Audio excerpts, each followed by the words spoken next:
Good evening, everyone. Hope you're all doing well. This is just an impromptu live stream, so I'm not going to be very long, but I just want to update you on what is happening around Cape Town. And many of you that have been to meetings around the country and that have been to training around the country, you will know that one of the greatest threats that you can face is a fire. And that doesn't just mean a fire in your home, but a fire in your area.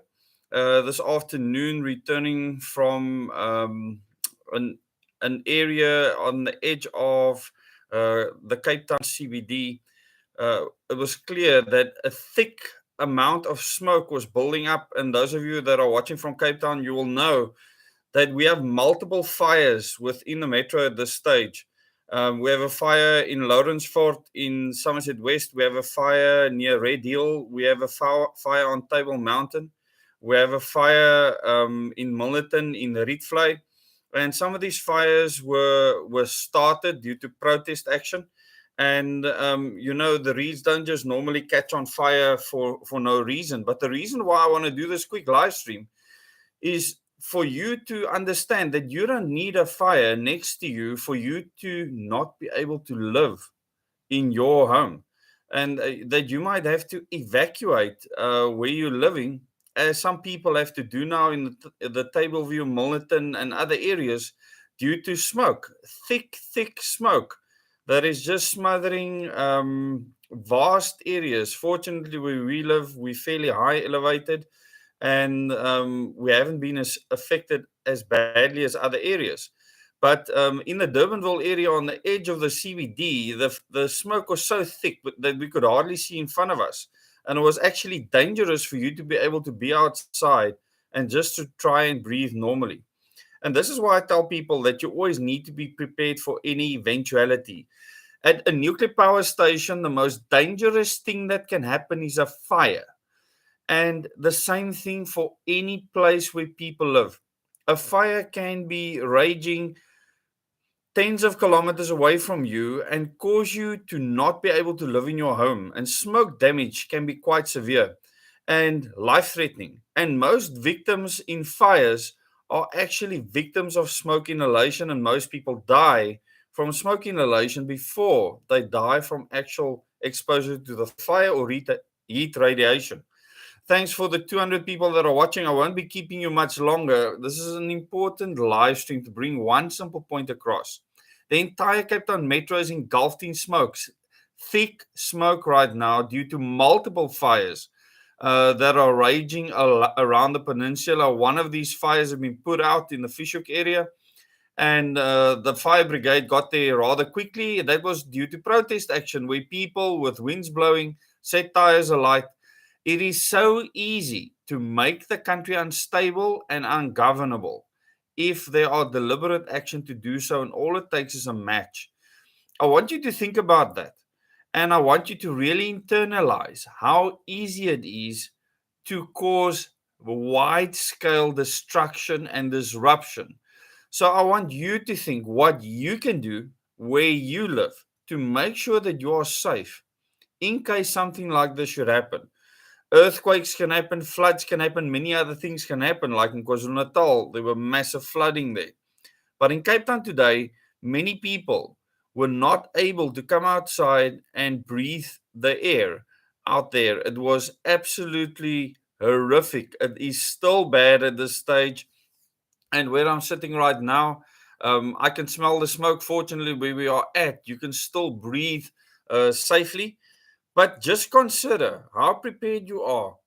And if there are agents in the country, just like the people trying to sabotage Eskom, that try to sabotage major metros, disrupt very basic human needs in life, it's as simple as using a match and lighting fires. This has happened all over Cape Town in the past.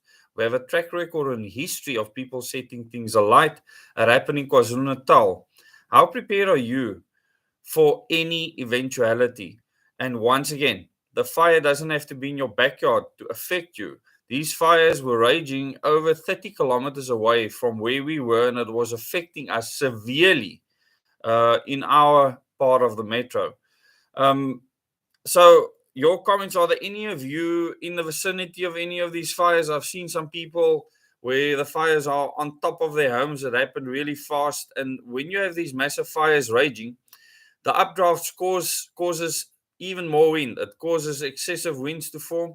And the day literally went from no wind to uh, very strong winds that actually took leaves off trees. So yeah, we need to think about this, people, and prepare for any eventuality. I just wanted to do this quick live stream to bring this information to you. Stacy says, "Hi, Stacy. Various fires in and around Cape Town, Tableview, Lawrenceford, Glencairn, on the N2 as well." But earlier I told my wife the first thing we need to do is make sure that we can breathe where we're at in our home. The other thing that we need to do is to make sure that we have an evacuation route. We needed to find out where the fires were. We did not stop until we knew where the fires were. So if you have a fire watch group on Facebook or on Telegram or on a Signal or on WhatsApp in your area, join those groups. Those groups are normally the first to tell you where the fire has started, send you pictures and images, etc. And for the Cape Town fire, that's exactly what I did. Is I went to a Facebook group. That's a fire watch group. They had all the details there immediately from citizens, not the media. The media was there absolutely last to actually cover the events, and the only events that they covered was the Lawrenceford fire in Somerset West.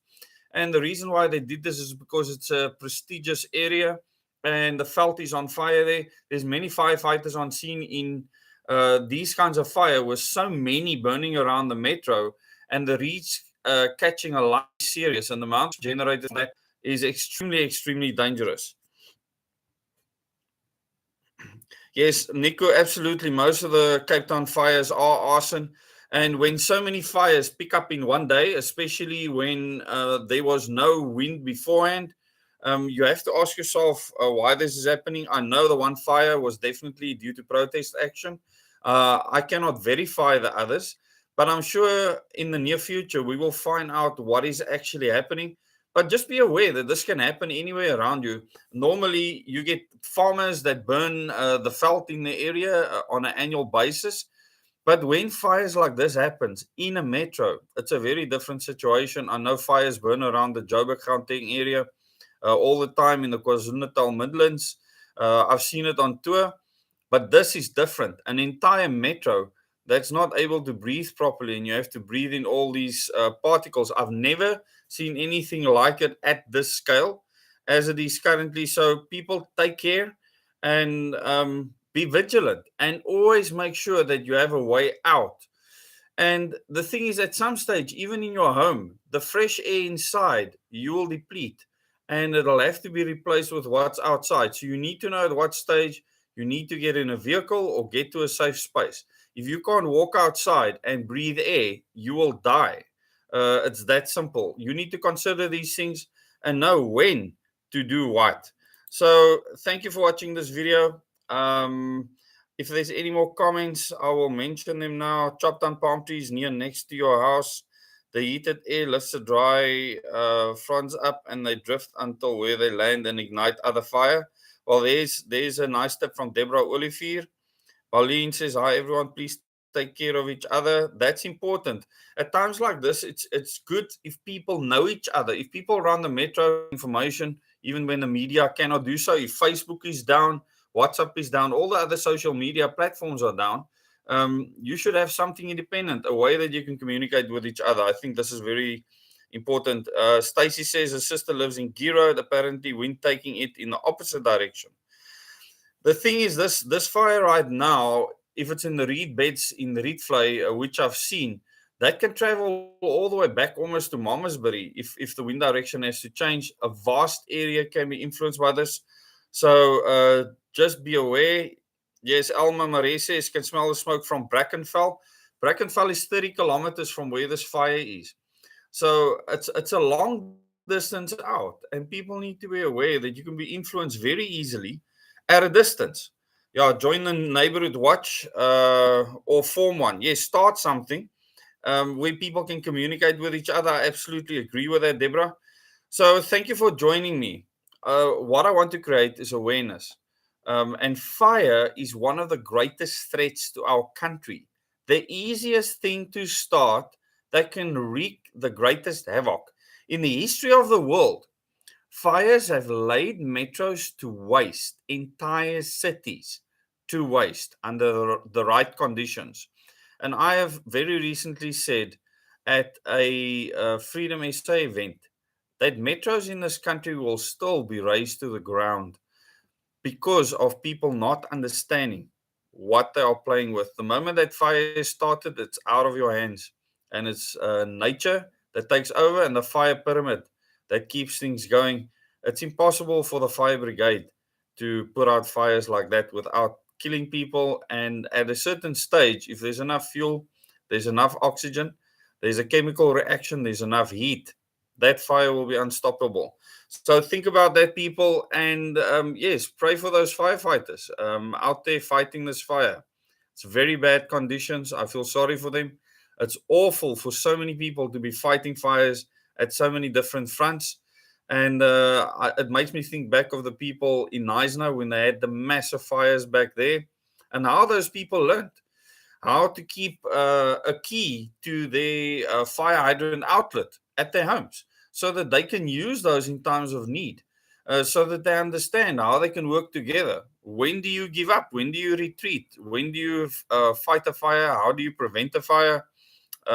There's many things that people can do if they're well trained to make sure that they don't succumb to fire or smoke, which once again is the greatest threat. More people are killed from smoke than are killed from the actual fire or radiation from the fire. So even in Stellenbosch, Stacy says it's quite bad, and in Kelsriver, thanks for that, Stacy. Yes, make sure all your flammables are stored away from these fires, buried if needs be. Alma, where are the drop-off points for firefighter supplies? I don't know at this stage, Alma, where those drop-off points are. But if I have an update, I'll put it in the community tab on this YouTube channel. I'll put it in the community tab if there's any drop-off points or links to places where people can go and take supplies to the firefighters. They will certainly appreciate that. Yeah, Juliet says, you know all about the fires in the garden route. Yeah. So thank you for coming into this live stream. I'm going to stop the live stream now to make sure that I get updates. But yeah, pray for those poor people that often sit at the office with not much to do, tending to vehicle accidents. And then times like this comes around, those flames are massive. The heat must be so intense, and the smoke is like I've never seen before. Reed Fire is obviously in a league of its own when it comes to generating smoke. Thank you very much, everyone, for tuning in. And please don't forget to tune in at 9 o'clock for the Organic Humanity Movement live stream. Lauren Evantia will be going live and explaining the plan forward. I can't wait to hear what she has to say. So I look forward to that at 9 o'clock tonight. Thank you very much. Good night.